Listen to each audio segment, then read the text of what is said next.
Hello, আসসালামু আলাইকুম। আজকে নিয়ে আসছি ইউনিক একটা বেগুন ভাজি। তো প্রথমে নিয়েছি একটা বেগুন ২ ফালি করে কেটে নিয়েছি। তারপরে দেখতে পাচ্ছেন এইভাবে ২ পাশে কাঠি দিয়ে এই যে মাঝখানে দেখতে পাচ্ছেন আমি ভিডিওতে দেখানো যেভাবে দেখিয়েছি ওইভাবে কেটে নেবেন। তো বলে বোঝানো যাবে না। তো আমি এইভাবে দেখেন কেটে নিয়েছি সবগুলা।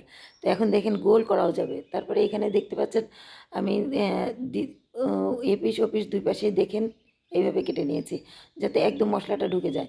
তো দেখতে পাচ্ছেন আমি চালের গুঁড়া, বেসন, হলুদ গুঁড়া, জিরা গুঁড়া, লবণ, তারপরে এখানে ধনে গুঁড়া, তারপরে একটু তিল নিয়ে একটা ব্যাটার বানিয়ে নিয়েছি। তো সব কিছু মিলে একটা ব্যাটার বানিয়ে নেবেন এভাবে পানি দিয়ে। তারপরে দেখেন বেগুনের এই পাশ ওপাশ লাগিয়ে নেবেন। এটা আপনি রোজায়ও করতে পারেন, খুবই মজার ক্রিস্পি হয় এবং এটা খেতে একদম অন্য বেগুন ভাজি থেকে একটু আলাদা। তো দুইটাই দেখেন লাগিয়ে নিয়েছি।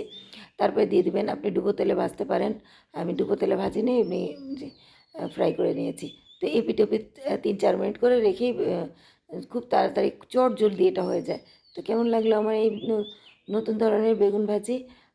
লাইক দিবেন, শেয়ার দিবেন, পাশে থাকবেন। আল্লাহ হাফিজ। এবং কেমন হলো কমেন্টে জানাবেন।